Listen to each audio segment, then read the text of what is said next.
உங்களுக்குள் ஒரு சிறிய நம்பிக்கை இருந்தா போதும். ஒரு நாள் முழுக்க குழப்பத்தில் இருந்தாலும், இரவில் தூங்குற நேரம் உள்ளம் நிம்மதியா இருந்தா, யாருமே இல்லாத நேரத்துல கூட ஒரு கண் நம்மை பாதுகாப்பது போல் தோன்றுச்சுன்னா, அது முருகன் தான். முருகன் எப்படி சிக்னல் கொடுத்து இருக்கிறார்? ஒன்று, உங்களோட பேர்லயே க்ளூஸ் இருக்கும்.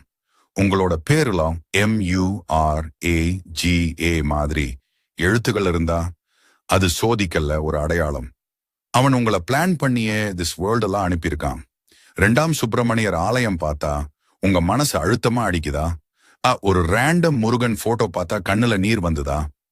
அதெல்லாம் சாதாரணம் இல்ல, அது அவனோட அழைப்பு. 3வது, நீங்க சுத்தமா சந்தோஷம் இல்லாத நேரத்துல கூட எதிர்பாராத சந்தோஷங்கள் வருதா? அது அவன் சைன்.